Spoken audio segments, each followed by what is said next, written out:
nagbago. Hindi po nangyari, mga minamahal. Paglabas ko, ganun pa rin, mga minamahal. Subalit, salamat sa Diyos. Nung ako ay masyiran ng ating mga minamahal na makapatiran o manggagawa sa dako ng sukat, sa habag at awa ng Diyos, sa unat panalangin pagluhod ng ating minamahal at ginagalang na pastor, pinaunlakan ko po ang paanyaya. Hindi ko po yan makakalimutan, overnight prayer sa dako ng Amoranto. Ako po ay kargado ng droga, mga minamahal. Hallelujah, nakatingin ako, nandun ako sa itaas, mga minamahal. Nakikita ko yung mga umaawit. Hallelujah! Hallelujah! Alam niyo po, mga minamahal, yung katigasan ng aking puso. Noong time na yan, tumulo ang aking luha. Hallelujah! Hindi ko po alam, mga minamahal, kung bakit. Hallelujah! Mapapaiyak mo lamang ako. Kung grabing problema, mga minamahal, mapapaluha mo ako. Kung nandyan na ang kairamang problema, mga minamahal. Subalit noong time na yon, nagulat ako. Bakit ako'y lumuha, umiyak, mga minamahal? Ito'y hipo ng ating dakilang Diyos. Hallelujah! Alam niyo po, mga minamahal, hallelujah, lahat ng aking bisyo, pagiging drug addict, drug pusher, mga minamahal, hallelujah, yung aking pagnanakaw sa dako ng bikutan, lahat ng mga malalaking grocery dyan, pinapasok po namin, mga minamahal. Nang-hold up kami pag wala po kaming pambisyo, pansugal, mga minamahal. Hallelujah. Kahit ano, wala kaming pinipili, mga taxi driver, mga minamahal. Nakakarating ako ng iba't ibang lugar para lamang mang-hold up, magnakaw. Subalit ngayon, saan man ako pumunta, dala-dala ko ang pag-ibig nagmumula sa mahal na Panginoon, ang salita ng Diyos na sumisigaw na ang Diyos sa banal na ministeryong ito ay makapangyarihang Diyos. Nagbabago ng buhay ng tao, mga minamahal. Ang Diyos dito hindi nagtatangi ng tao. Ano man ang katayuan mo, mahirap, mayaman, kriminal, drug addict ka, pag lumapit ka sa mahal na Panginoon, babaguhin ka ng Diyos. Kagaya ng aking buhay, mga minamahal, na halos itakwil ng aking pamilya, ng aking mga kamag-anak, mga minamahal, marinig lamang ang aking pangalan, iniiwasan na po ako, mga minamahal. Hallelujah, tinataguan. Hallelujah, napakasakit, mga minamahal. Subalit, salamat sa Diyos. Kahit ganun ang aking buhay, inibig ako ng ating pinakamamahal na Panginoon. Amen. Dahil yan, sa panalangin ng tao ng Diyos, ating minamahal at kinagalang na pastor, sa kanilang pagluhod at pananalangin, sa kanilang walang sawang pag-aayuno, isa ako sa kinabagan ng ating pinakamamahal na Panginoon. Na kung saan nung araw, mga minamahal, yung mga nagdadala ng Bible, yung mga nagdadala ng salita ng Diyos, inuusig ko po yan, mga minamahal. Minumura ko sila, mga minamahal. Ang katwiran ko, mga minamahal, hallelujah, dahil sa mga born again, hallelujah, ang bansang ito'y nagkakagulo. Subalit mali pala ang aking paniniwala. Ang tao pala, pag lumapit sa Diyos, maging born again, ay baguhin ng mahal na Panginoon. Amen. Praise the Lord. Hallelujah.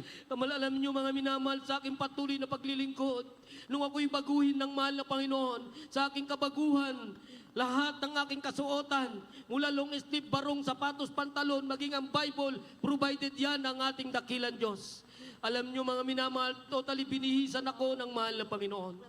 Mag-iisang buwan ako, mga minamahal, sa banal na ministeryong ito, sa aking pagdalo, pakikinig ng patotoo.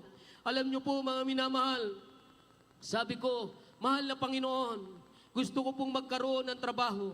Subalit papano? Isa po akong convict, mga minamahal. Wala pong nagtitiwala sa akin. Bukod doon, kapos pa po ang aking pinag-aralan. Saan ako mag-a-apply ng trabaho, mga minamahal?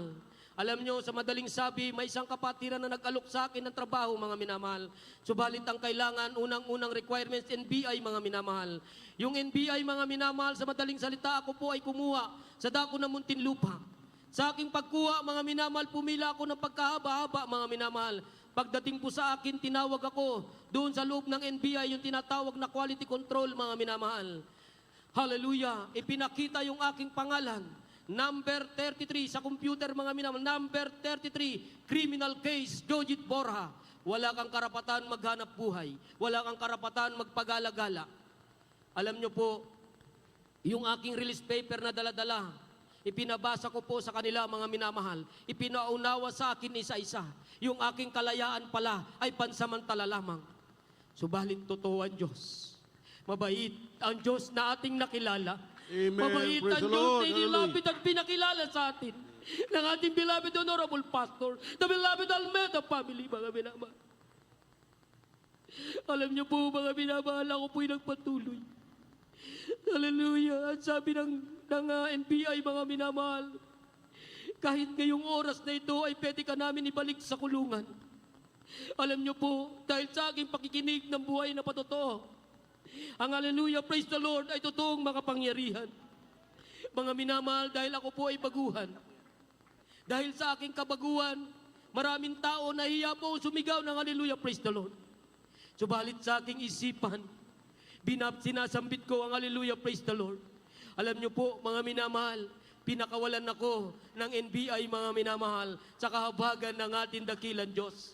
Amen. Praise the Sa Lord. madaling salita, mga minamahal, ako po ay nakapasok sa aking hanap buhay bilang isang labor, mga minamahal, sa isang company. Tagalinis, tagawalis, mga minamahal. Grabing hirap ng buhay, 165 ang sahod, mga minamahal. Subalit patuloy akong sumunod sa kalooban ng ating dakilan Diyos. Hallelujah, umaasa sa church, sa blessing, mga minamahal. Nanalangin ako sa mahal na Panginoon. Sabi ko, mahal na Panginoon, ayoko pong manatili sa ganitong kalagayan na ako'y umaasa sa iyong banal na gawain. Ikaw ang Diyos na buhay, may likha ng langit at lupa. Hindi sa ganang akin, kundi sa iyo, mahal na Panginoon. Kahabagan mo po ako at pagpalain. Alam niyo po, mga minamahal, sinubukan ko yung pagbibigay. Nasa tuwing ako'y nagbibigay, galak na galak ang aking puso. Nagbigay ako ng 20%, ginawa kong 30%, mga minamahal. Itinaas ako sa posisyon, mga minamahal. Praise the Naging Lord. lead Glory man, to mga God. minamahal. Naging foreman sa kahabagan ng mahal na Panginoon. Alam niyo po, mga minamahal, ginawa kong 40%. Sabi ko, mahal na Panginoon, walang silbi ang aking buhay. Walang kwenta ang aking buhay na ito. Gamitin mo lamang ako, mahal na Panginoon, ayon sa iyong kalooban. Hindi sa ganang akin, mahal na Panginoon, kundi sa ganang sa iyo. Alam niyo po, mga minamahal, pinagpala ulit ako, itinaas muli ako ng mahal na Panginoon, binigyan ako ng mga tauhan ng ating dakilan Diyos na buhay, na dating tagalinis, tagawalis lamang, nagkaroon ng sariling tauhan, mga minamahal. Alam niyo po, mga minamahal, sabi ko, mahal na Panginoon, i-challenge kita, sabi ko, mahal na Panginoon, gagawin kong 50% ang aking pagbibigay, kung ito'y kalooban mo. Magbigay ka ng sign sa akin, mahal na Panginoon. Mga ilang araw, mga minamahal, na naginip po ako. May nag-abot sa akin ng hamburger, mga minamahal. Hating-hati, mga minamahal, hindi ko makita ang kanyang mukha. Hallelujah, alam niyo po, paggising ko, umiyak ako sa mahal na Panginoon. Pinasalamatan ko ang Diyos. Hallelujah. Dahil ang aking buong puso, buong kaluluwa, buong lakas ay pag-aari ng Diyos. Kaya sabi ko, mahal na Panginoon, ibibigay ko sa iyo yung kalahati. Lahat ng aking kikitain, mahal na Panginoon, sayo, mahal na Panginoon. Kalahati-hati tayo, mahal na Panginoon, sabi ko. Alam niyo po, mga minamahal, simula noon hanggang ngayon, hindi kami pinagkulang ng mahal na Panginoon. Dating sumasabay lamang sa mga service, sumasabit sa mga jeep, sa mga buses para makadalo. Ngayon, pinagkalooban ng sariling sasakyan na magagamit para makadalo. At higit dyan, mga minamahal, binigyan kami ng sariling tahanan. May sariling lupa, mga minamahal. Last year lamang pinagpala kami ng sariling tahanan na maliit na tahanan sa isang subdivision, mga minamahal, na kahit sa guni-guni, hindi ko po naisip, mga minamahal. Subalit sa ayaw at sa gusto mo, pagpalain ka ng Diyos, maging tapat ka lamang sa mahal na Panginoon. Hallelujah. Hallelujah. Ang bago, mga minamahal, last January, sa isang malaking company, mga minamahal, ako po ay nakapasok, mga minamahal. Ang inyong abang lingkod ay hindi po electrical engineer, mga minamahal. Na unang interview sa akin, mga minamahal, electrical engineer ka ba? Graduate ka ba? Sabi ko, hindi po. Hindi po ako nakapagtapos ng pag-aaral. Alam niyo po, mga minamahal, tinapat po ako ng isang malaking company, kilalang company dito sa ating bansa. Alam niyo po, mga minamahal, ang sabi sa akin, first time lang namin magkaroon ng subcontractor ng electrical. Hallelujah. Alam niyo, mga minamahal, dahil nakapag-start na kami, ilang week na, mga minamahal, hindi pa po nagkakaroon ng down payment. Sabi ko, mahal na Panginoon, kung ano ang iyong kalooban. Nung kinausap ko yung engineer na nagpasok sa akin doon, mga minamahal, kasama ang aking mga tauhan, ang sabi po sa akin, Sir, dahil baguhan lang po kayo sa company at first time na nagkaroon ng subcontractor, ibig sabihin, tinitignan pa po yung tiwala. Mga minamahal, sabi ko, ang Diyos ay buhay. Makapangyarihan ng Diyos. Yung aking contract, pinalliance ko sa ating beloved ordained preacher, mga minamahal. Alam niyo po, pagkalehans, mga minamahal, nangako ko sa mahal na Panginoon na magbawa ko, mga minamahal. Hindi pa po ako nagme-message, hindi pa po ako pinapatawag. Pumasok na po sa ATM ko yung down payment. Gaano kabuti ang Diyos.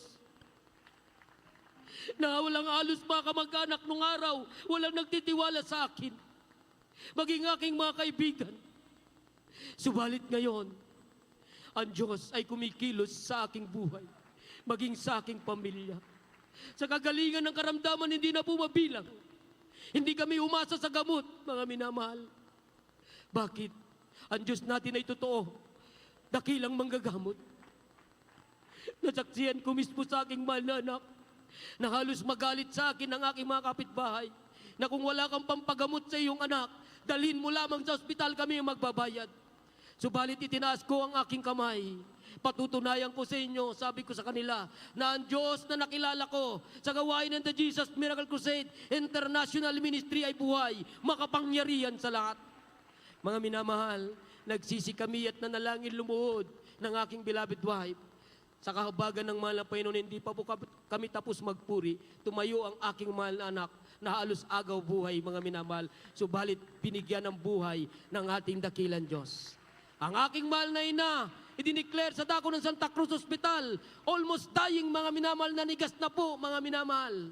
Subalit, malayo o malapit, pag ikaw ay nanampalataya na ang Diyos ay buhay, pakikinggan ka ng mahal na Panginoon. Napatunayan ko po yan.